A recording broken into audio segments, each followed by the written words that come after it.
ಓಂ ಶಾಂತಿ. ಇಂದಿನ ದಿನಾಂಕ 8/12/2023.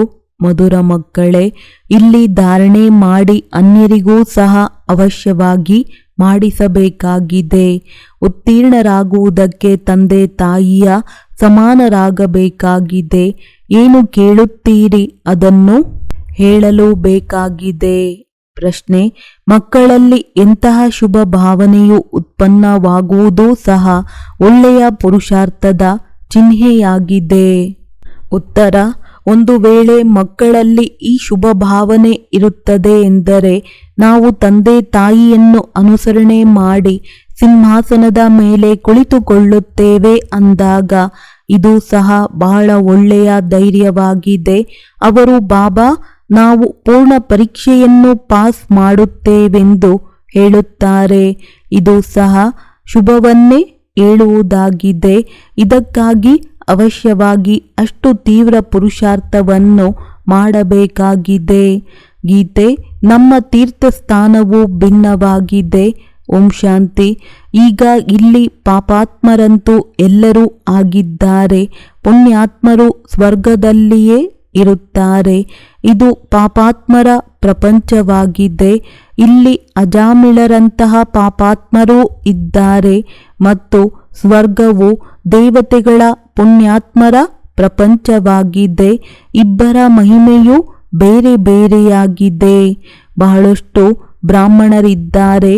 ಬಾಬಾ, ನಾವು ಇಷ್ಟು ಪಾಪ ಮಾಡಿದ್ದೇವೆಂದು ತನ್ನ ಈ ಜನ್ಮದ ಜೀವನ ಕಥೆಯನ್ನು ಬರೆದು ಕಳುಹಿಸುತ್ತಾರೆ.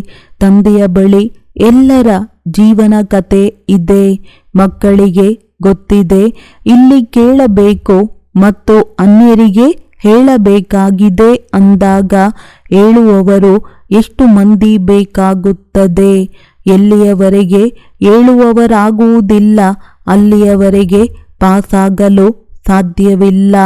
ಅನ್ಯ ಸತ್ಸಂಗಗಳಲ್ಲಿ ಹೀಗೆ ಕೇಳಿ ಮತ್ತು ಹೇಳುವುದಕ್ಕಾಗಿ ಬಂಧಿಸಲ್ಪಟ್ಟಿಲ್ಲ.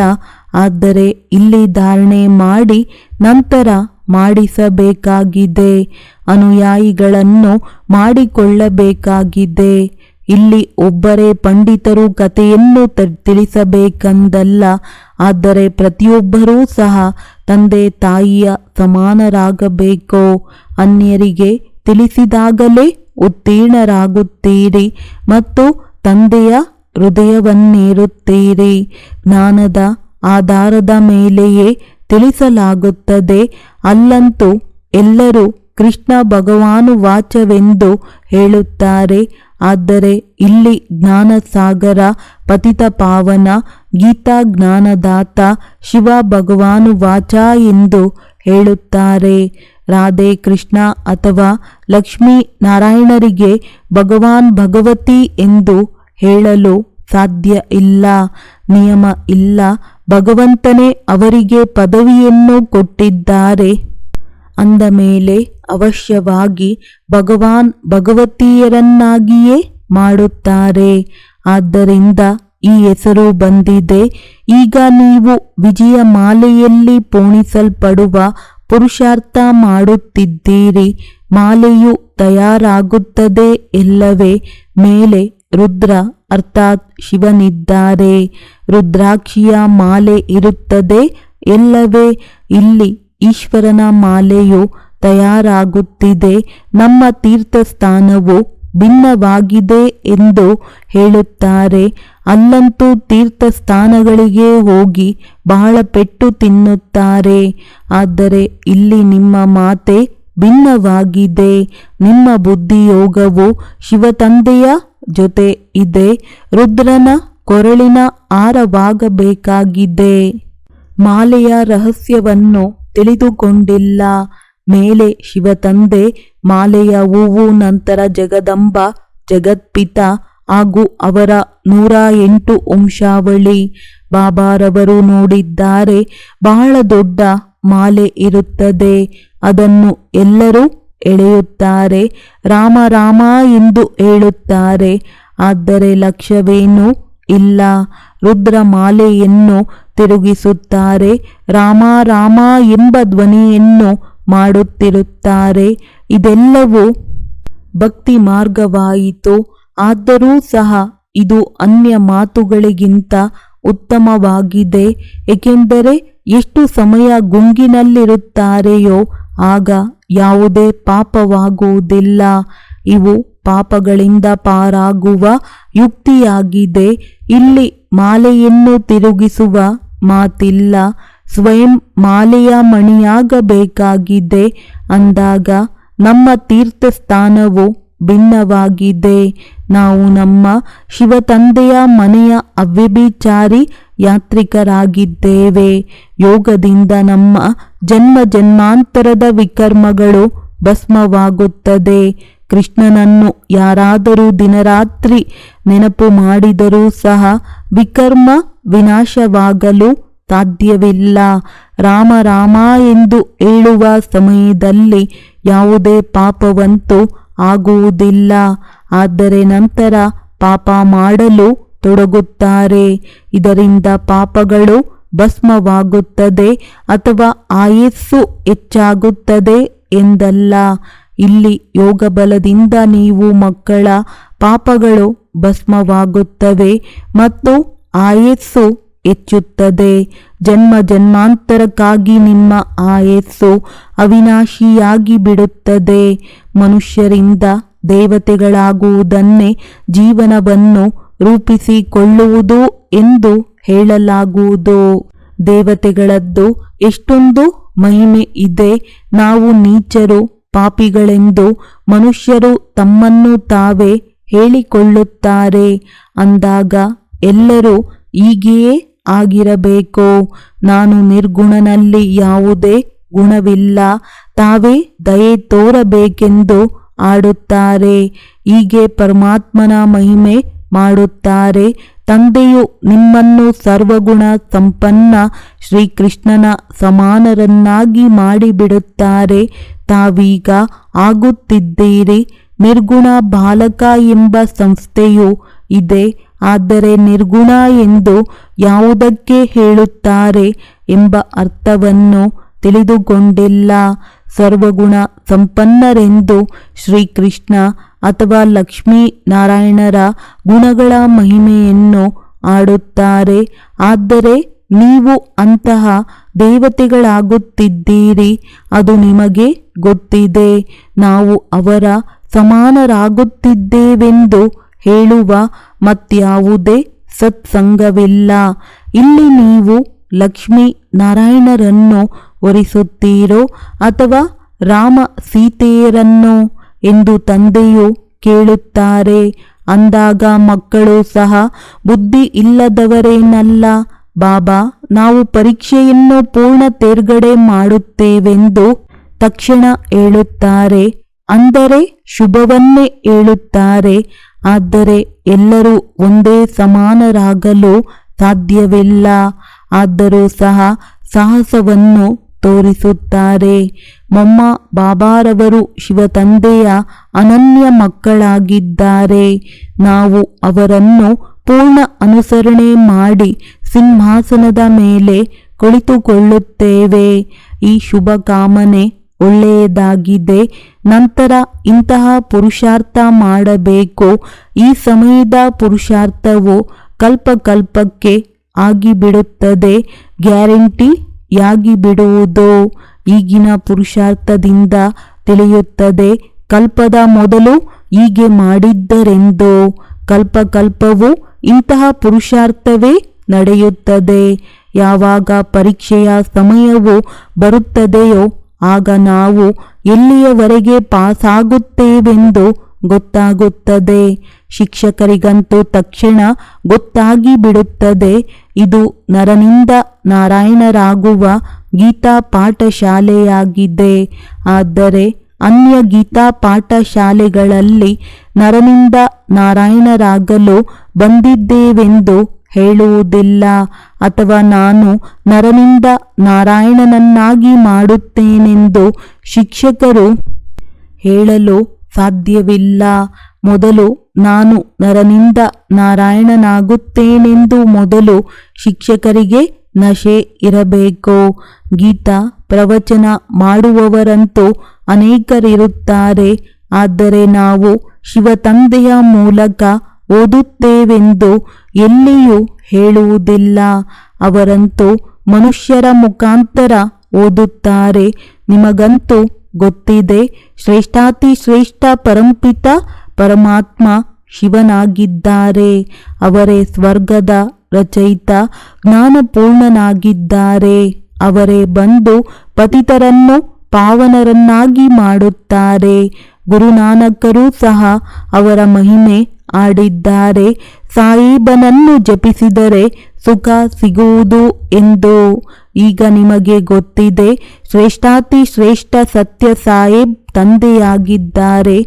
ಸ್ವತಃ ಹೇಳುತ್ತಾರೆ, ತಂದೆಯಾದ ನನ್ನನ್ನು ನೆನಪು ಮಾಡಿ, ನಾನು ನಿಮಗೆ ಸತ್ಯ ಅಮರ ಕತೆ, ಮೂರನೆಯ ನೇತ್ರದ ಕಥೆಯನ್ನು ತಿಳಿಸುತ್ತೇನೆಂದು ಹೇಳುತ್ತಾರೆ. ಅಂದಾಗ ಈ ಜ್ಞಾನವು ಮೂರನೇ ನೇತ್ರವು ಸಿಗುವ ಅಥವಾ ನರನಿಂದ ನಾರಾಯಣರಾಗುವ ಜ್ಞಾನವಾಗಿದೆ. ಹೇ ಪಾರ್ವತಿಯರೇ, ಅಮರನಾಥನಾದ ನಾನು ನಿಮಗೆ ಅಮರ ಕಥೆಯನ್ನು ತಿಳಿಸುತ್ತಿದ್ದೇನೆ. ಶ್ರೇಷ್ಠಾತಿ ಶ್ರೇಷ್ಠ ಶಿವ ತಂದೆಯಾಗಿದ್ದಾರೆ. ನಂತರ ಬ್ರಹ್ಮ, ವಿಷ್ಣು, ಶಂಕರ, ನಂತರ ಸ್ವರ್ಗದಲ್ಲಿ ಲಕ್ಷ್ಮೀ ನಾರಾಯಣ, ನಂತರ ಚಂದ್ರವಂಶಿ ನಂಬರ್ ವಾರ್ ಬರುತ್ತಾರೆ. ಸಮಯವೂ ಸಹ ಸತೋ ರಜೋ ತಮೋ ಆಗುತ್ತದೆ. ಈ ಮಾತುಗಳನ್ನು ಯಾರೂ ತಿಳಿದುಕೊಂಡಿಲ್ಲ. ತಂದೆಯು ಬಹಳ ಗುಹ್ಯವಾದ ಮಾತುಗಳನ್ನು ತಿಳಿಸುತ್ತಿದ್ದಾರೆ. ಆತ್ಮರಲ್ಲಿ ಅವಿನಾಶಿ ಪಾತ್ರವಿದೆ. ಒಂದೊಂದು ಜನ್ಮದ ಪಾತ್ರವೂ ಸಹ ತುಂಬಲ್ಪಟ್ಟಿದೆ. ಅದೆಂದೂ ವಿನಾಶ ಹೊಂದುವುದಿಲ್ಲ. ತಂದೆಯೂ ಸಹ ತಿಳಿಸುತ್ತಾರೆ, ನನ್ನ ಪಾತ್ರವು ತುಂಬಲ್ಪಟ್ಟಿದೆ. ಯಾವಾಗ ನೀವು ಸುಖಧಾಮದಲ್ಲಿರುತ್ತೀರಿ, ಆಗ ನಾನು ಶಾಂತಿಧಾಮದಲ್ಲಿರುತ್ತೇನೆ. ಸುಖ ಮತ್ತು ದುಃಖವು ನಿಮ್ಮ ಪ್ರಾರಬ್ಧದಲ್ಲಿದೆ. ಸುಖ ಮತ್ತು ದುಃಖದಲ್ಲಿ ಎಷ್ಟೆಷ್ಟು ಜನ್ಮಗಳು ಸಿಗುತ್ತದೆ ಎಂಬುದನ್ನು ಸಹ ನಿಮಗೆ ತಿಳಿಸಲಾಗಿದೆ. ನಾನು ನಿಮ್ಮ ನಿಷ್ಕಾಮಿ ತಂದೆಯಾಗಿದ್ದೇನೆ. ನಿಮ್ಮೆಲ್ಲರನ್ನು ಸ್ವರ್ಗದ ಮಾಲೀಕರನ್ನಾಗಿ ಮಾಡುತ್ತೇನೆ. ಒಂದು ವೇಳೆ ನಾನು ಪತಿತನಾಗಿದ್ದೇ ಆದರೆ ನಿಮ್ಮನ್ನು ಪಾವನರನ್ನಾಗಿ ಮಾಡುವವರು ಯಾರು? ಎಲ್ಲರ ಕೂಗನ್ನು ಕೇಳುವವರು ಯಾರು? ಪತಿತ ಪಾವನನೆಂದು ಯಾರಿಗೆ ಹೇಳುವುದು? ಇದನ್ನು ತಂದೆಯೇ ತಿಳಿಸುತ್ತಾರೆ. ಯಾವುದೇ ಗೀತಾ ಪಾಠಿಗಳು ಈ ರೀತಿ ತಿಳಿಸಲು ಸಾಧ್ಯವಿಲ್ಲ. ಅವರಂತೂ ತ್ರಿಲೋಕಿ ಎನ್ನುವುದರ ಅರ್ಥವನ್ನು ಭಿನ್ನ ಭಿನ್ನ ಪ್ರಕಾರವಾಗಿ ತಿಳಿಸುತ್ತಾರೆ. ವೇದಶಾಸ್ತ್ರಗಳಿಂದ ಭಗವಂತನೊಂದಿಗೆ ಮಿಲನ ಮಾಡುವ ಮಾರ್ಗವು ಸಿಗುತ್ತದೆ ಎಂದು ಮನುಷ್ಯರು ಹೇಳುತ್ತಾರೆ. ಆದರೆ ಇವೆಲ್ಲವೂ ಭಕ್ತಿ ಮಾರ್ಗದ ಶಾಸ್ತ್ರಗಳಿವೆ.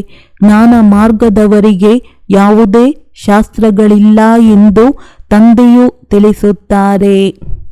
ಜ್ಞಾನವನ್ನು ತಿಳಿಸುವ ಜ್ಞಾನಸಾಗರನು ನಾನಾಗಿದ್ದೇನೆ. ಉಳಿದೆಲ್ಲವೂ ಭಕ್ತಿ ಮಾರ್ಗದ ಸಾಮಗ್ರಿಯಾಗಿದೆ. ನಾನೇ ಬಂದು ಈ ಜ್ಞಾನದಿಂದ ಸರ್ವರಿಗೆ ಸದ್ಗತಿ ಕೊಡುತ್ತೇನೆ. ಅವರಂತೂ ನೀರಿನಿಂದ ಬಂದಂತಹ ನೀರಿನ ಗುಳ್ಳೆ ಮತ್ತೆ ಅದರಲ್ಲಿಯೇ ಸಮಾವೇಶವಾಗುತ್ತದೆ ಎಂದು ತಿಳಿಯುತ್ತಾರೆ. ಆದರೆ ಮಿಲನ ಮಾಡುವ ಮಾತೇ ಇಲ್ಲ. ಆತ್ಮವು ಅವಿನಾಶಿಯಾಗಿದೆ. ಅದೆಂದು ಸುಟ್ಟು ಹೋಗುವುದಿಲ್ಲ, ತುಂಡಾಗುವುದಿಲ್ಲ, ಅವನತಿಯಾಗುವುದಿಲ್ಲ. ತಂದೆ ಈ ಎಲ್ಲ ವಿಷಯಗಳ ತಿಳುವಳಿಕೆ ನೀಡುತ್ತಾರೆ. ನೀವು ಮಕ್ಕಳಿಗೆ ನಾವು ಯೋಗ ಬಲದಿಂದ ವಿಶ್ವದ ಮಾಲೀಕರಾಗುತ್ತಿದ್ದೇವೆ ಎಂದು ಕಾಲಿನಿಂದ ಜುಟ್ಟಿನವರೆಗೆ ಖುಷಿ ಇರಬೇಕು. ಆದರೆ ಈ ಖುಷಿಯೂ ಸಹ ನಂಬರ್ ವಾರ್ ಇದೆ. ಏಕರಸವಾಗಿರಲು ಸಾಧ್ಯವಿಲ್ಲ. ಬಲೆ ಪರೀಕ್ಷೆಯು ಒಂದೇ ಆಗಿದೆ. ಆದರೆ ಅದನ್ನು ತೇರ್ಗಡೆ ಮಾಡಬೇಕಲ್ಲವೇ? ರಾಜಧಾನಿಯು ಸ್ಥಾಪನೆಯಾಗುತ್ತಿದೆ. ತಂದೆಯು ಅದರ ಯೋಜನೆಯನ್ನು ತಿಳಿಸಿಕೊಡುತ್ತಾರೆ. ಸೂರ್ಯ ವಂಶದಲ್ಲಿ ಇಷ್ಟು ಗದ್ದುಗೆಗಳು, ಚಂದ್ರವಂಶದಲ್ಲಿ ಇಷ್ಟು ಗದ್ದುಗೆಗಳು, ಮತ್ತು ಯಾರು ಅನುತ್ತೀರ್ಣರಾಗುತ್ತಾರೆಯೋ ಅವರು ದಾಸದಾಸಿಯರಾಗುವರು. ದಾಸದಾಸಿಯರಿಂದ ನಂತರ ನಂಬರ್ವಾರ್ ರಾಜ ರಾಣಿಯಾಗುತ್ತಾರೆ.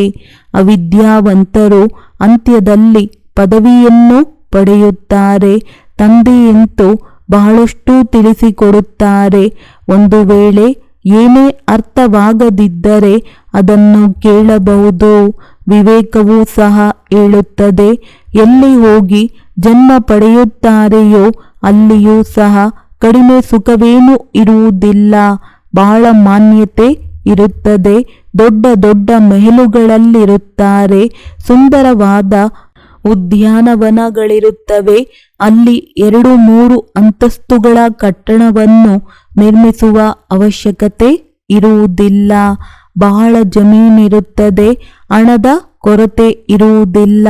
ಮೆಹಲು ಕಟ್ಟಲು ಸಂಪತ್ತು ಇರುತ್ತದೆ. ಹೊಸ ದೆಹಲಿಯನ್ನು ಮಾಡಿದರೆ ಇದೇ ನವ ಭಾರತವೆಂದು ತಿಳಿಯುತ್ತಾರೆ. ಆದರೆ ವಾಸ್ತವದಲ್ಲಿ ಸ್ವರ್ಗಕ್ಕೆ ನವ ಭಾರತವೆಂದು, ನರಕಕ್ಕೆ ಹಳೆಯ ಭಾರತವೆಂದು ಕರೆಯಲಾಗುತ್ತದೆ. ಇಲ್ಲಿ ಯಾರಿಗೆಷ್ಟು ಬೇಕೋ ಅಷ್ಟು ಇರುವುದು. ಅಂದರೆ ಎಲ್ಲವೂ ಡ್ರಾಮಾ ಅನುಸಾರ ಇರುವುದು. ಕಲ್ಪದ ಹಿಂದೆ ಯಾವ ಮೆಹಲು ಮುಂತಾದವುಗಳನ್ನು ನಿರ್ಮಿಸಿದ್ದರೂ ಪುನಃ ಅದೇ ನಿರ್ಮಾಣವಾಗುತ್ತದೆ. ಈ ಜ್ಞಾನವನ್ನು ಮತ್ಯಾರೂ ತಿಳಿದುಕೊಳ್ಳಲು ಸಾಧ್ಯವಿಲ್ಲ. ಆದರೆ ಯಾರ ಅದೃಷ್ಟದಲ್ಲಿದೆಯೋ ಅವರ ಬುದ್ಧಿಯಲ್ಲಿಯೇ ಈ ಜ್ಞಾನವು ಕುಳಿತುಕೊಳ್ಳುತ್ತದೆ. ಮಕ್ಕಳು ಪುರುಷಾರ್ಥ ಮಾಡಬೇಕು. ಪೂರ್ಣ ಯೋಗದಲ್ಲಿರಬೇಕು. ಭಕ್ತಿ ಮಾರ್ಗದಲ್ಲಿ ಶ್ರೀಕೃಷ್ಣನ ಯೋಗದಲ್ಲಿಯೇ ಬಂದಿರಿ. ಸ್ವರ್ಗದ ಮಾಲೀಕರಂತೂ ಆಗಲಿಲ್ಲ. ಈಗ ಸ್ವರ್ಗವು ನಿಮ್ಮ ಸನ್ಮುಖದಲ್ಲಿದೆ. ನೀವು ಪರಂಪಿತ ಪರಮಾತ್ಮನ ಚರಿತ್ರೆ, ಬ್ರಹ್ಮ ವಿಷ್ಣು ಶಂಕರನ ಚರಿತ್ರೆಯನ್ನು ತಿಳಿದುಕೊಂಡಿರಿ. ಬ್ರಹ್ಮರವರು ಎಷ್ಟು ಜನ್ಮಗಳನ್ನು ತೆಗೆದುಕೊಳ್ಳುತ್ತಾರೆಂಬುದು ಸಹ ಗೊತ್ತಿದೆ. ತಂದೆಯು ತಿಳಿಸುತ್ತಾರೆ, ಈ ಮಾತೆಯರು ಸ್ವರ್ಗದ ದ್ವಾರವನ್ನು ತೆರೆಯುವವರಾಗಿದ್ದಾರೆ. ಉಳಿದವರೆಲ್ಲರೂ ನರಕದಲ್ಲಿದ್ದಾರೆ. ಅಂದ ಮೇಲೆ ಮಾತೆಯರೇ ಎಲ್ಲರ ಉದ್ಧಾರ ಮಾಡುತ್ತಾರೆ. ನಾವು ಪರಮಾತ್ಮನ ಮಹಿಮೆ ಮಾಡುತ್ತೇವೆ. ನೀವು ಯಥಾರ್ಥವಾಗಿ ತಿಳಿದುಕೊಂಡು ಹೇಳುತ್ತೀರಿ, ಶಿವಬಾಬಾ ತಮಗೆ ನಮಸ್ತೆ.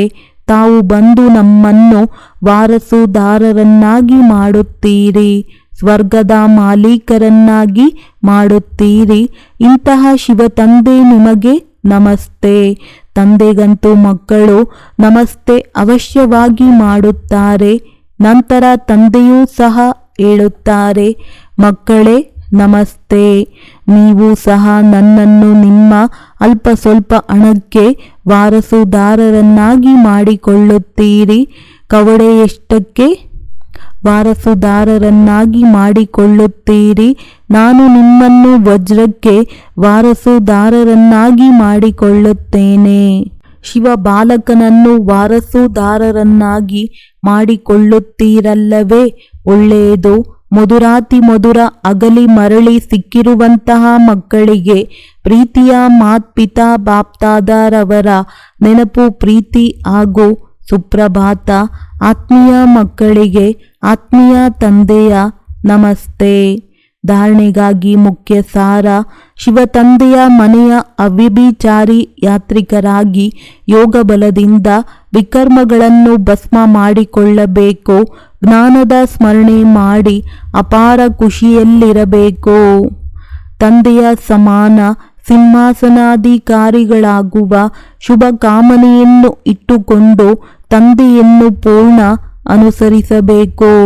ವರದಾನ: ಶೀತಲ ದೇವಿಯಾಗಿ ಸರ್ವ ಕರ್ಮೇಂದ್ರಿಯಗಳನ್ನು ಶೀತಲ ಶಾಂತ ಮಾಡುವಂತಹ ಸ್ವರಾಜ್ಯ ಅಧಿಕಾರಿ ಭವ. ಯಾರು ಸ್ವರಾಜ್ಯ ಅಧಿಕಾರಿ ಮಕ್ಕಳಾಗಿದ್ದಾರೆ ಅವರನ್ನು ಯಾವುದೇ ಕರ್ಮೇಂದ್ರಿಯ ಮೋಸ ಮಾಡಲು ಸಾಧ್ಯವಿಲ್ಲ. ಯಾವಾಗ ಮೋಸ ಹೋಗುವ ಚಂಚಲತೆ ಸಮಾಪ್ತಿಯಾಗಿ ಬಿಡುವುದು ಆಗ ಸ್ವಯಂ ಶೀತಲ ದೇವಿಯಾಗಿ ಬಿಡುವರು ಮತ್ತು ಎಲ್ಲ ಕರ್ಮೇಂದ್ರಿಯಗಳು ಶೀತಲವಾಗಿ ಬಿಡುವವು. ಶೀತಲ ದೇವಿಯಲ್ಲಿ ಎಂದು ಕ್ರೋಧ ಬರುವುದಿಲ್ಲ. ಕೆಲವರು ಹೇಳುತ್ತಾರೆ, ಕ್ರೋಧ ಇಲ್ಲ, ಸ್ವಲ್ಪ ರೋಷವನ್ನು ಇಡಬೇಕಾಗುವುದು. ಆದರೆ ರೋಷವೂ ಸಹ ಕ್ರೋಧದ ಅಂಶವೇ ಆಗಿದೆ. ಅಂದರೆ ಎಲ್ಲಿ ಅಂಶವಿದೆ ಅಲ್ಲಿ ವಂಶ ಹುಟ್ಟಿಕೊಂಡು ಬಿಡುವುದು. ಆದ್ದರಿಂದ ಶೀತಲದೇವಿ ಮತ್ತು ಶೀತಲದೇವರಾಗಿ ಇದರಿಂದ ಸ್ವಪ್ನದಲ್ಲಿಯೂ ಸಹ ಕ್ರೋಧ ಅಥವಾ ರೋಷದ ಸಂಸ್ಕಾರ ಹೊರ ಹೊಮ್ಮಬಾರದು. ಸ್ಲೋಗನ್: ಆಜ್ಞಾಕಾರಿ ಮಕ್ಕಳು ಸ್ವತಃ ಆಶೀರ್ವಾದಕ್ಕೆ ಪಾತ್ರರಾಗಿರುತ್ತಾರೆ.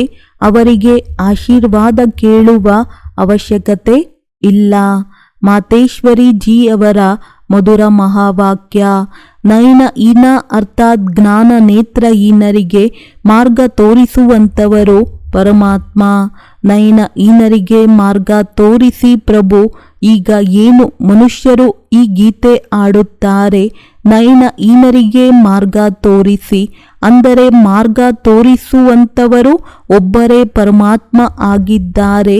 ಆ ಕಾರಣದಿಂದಲೇ ಕರೆಯುತ್ತಾರೆ ಮತ್ತು ಯಾವ ಸಮಯದಲ್ಲಿ ಹೇಳುತ್ತಾರೆ, ಪ್ರಭು ಮಾರ್ಗ ತೋರಿಸು ಅಂದಾಗ ಖಂಡಿತವಾಗಿಯೂ ಮನುಷ್ಯರಿಗೆ ಮಾರ್ಗ ತೋರಿಸುವುದಕ್ಕೋಸ್ಕರವೇ ಪರಮಾತ್ಮ ಖುದ್ದಾಗಿ ನಿರಾಕಾರ ರೂಪದಿಂದ ಸಾಕಾರ ರೂಪದಲ್ಲಿ ಅವಶ್ಯವಾಗಿ ಬರಬೇಕಾಗುತ್ತದೆ. ಆಗಲೇ ಸ್ಥೂಲವಾಗಿ ಮಾರ್ಗವನ್ನು ತೋರಿಸುತ್ತಾರೆ. ಅವರು ಬರದ ಹೊರತು ಮಾರ್ಗವನ್ನು ತೋರಿಸಲು ಸಾಧ್ಯವಿಲ್ಲ. ಈಗ ಏನು ಮನುಷ್ಯರು ತಬ್ಬಿಬ್ಬಾಗಿದ್ದಾರೆ, ಈ ತಬ್ಬಿಬ್ಬಾಗಿರುವವರಿಗೆ ಮಾರ್ಗ ಬೇಕಾಗಿದೆ. ಆದ್ದರಿಂದ ಪರಮಾತ್ಮನಿಗೆ ಹೇಳುತ್ತಾರೆ, ನಯನಹೀನರಿಗೆ ಮಾರ್ಗ ತೋರಿಸು ಪ್ರಭು. ಇವರನ್ನೇ ಮತ್ತೆ ಅಂಬಿಗಾ ಎಂದು ಸಹ ಕರೆಯುತ್ತಾರೆ. ಅವರು ದಡ ಅಥವಾ 5 ತತ್ವಗಳಿಂದ ಆಗಿರುವ ಈ ಸೃಷ್ಟಿ ಏನಿದೆ, ಈ ದಡದಿಂದ ಪಾರು ಮಾಡಿ ಅದರ ಮೇಲೆ ಅರ್ಥಾತ್ 5 ತತ್ವಗಳಿಂದ ಪಾರು ಮಾಡಿ 6ನೇ ಅಖಂಡ ಜ್ಯೋತಿ ಮಹಾತತ್ವವಿದೆ, ಅದರಲ್ಲಿ ಕರೆದುಕೊಂಡು ಹೋಗುತ್ತಾರೆ. ಪರಮಾತ್ಮ ಸಹ ಆ ದಡದಿಂದ ಈ ದಡಕ್ಕೆ ಬರುತ್ತಾರೆ, ಆಗಲೇ ಕರೆದುಕೊಂಡು ಹೋಗುತ್ತಾರೆ. ಅಂದಾಗ ಪರಮಾತ್ಮನಿಗೂ ಸಹ ತನ್ನ ಧಾಮದಿಂದ ಬರಬೇಕಾಗುತ್ತದೆ. ಆದ್ದರಿಂದ ಪರಮಾತ್ಮನಿಗೆ ಅಂಬಿಗಾ ಎಂದೂ ಸಹ ಕರೆಯುತ್ತಾರೆ. ಅವರೇ ನಮ್ಮ ನಾವೆಯನ್ನು ಆತ್ಮರೂಪಿ ನಾವೇ ಆ ದಡಕ್ಕೆ ಕರೆದೊಯ್ಯುತ್ತಾರೆ. ಈಗ ಯಾರು ಪರಮಾತ್ಮನ ಜೊತೆ ಯೋಗವಿಡುತ್ತಾರೆ ಅವರನ್ನು ಜೊತೆಯಲ್ಲಿ ಕರೆದೊಯ್ಯುತ್ತಾರೆ. ಬಾಕಿ ಯಾರೆಲ್ಲ ಉಳಿಯುತ್ತಾರೆ ಅವರು ಧರ್ಮರಾಜನ ಶಿಕ್ಷೆ ತಿಂದು ನಂತರ ಮುಕ್ತರಾಗುತ್ತಾರೆ. ಒಳ್ಳೆಯದು. ಓಂ ಶಾಂತಿ.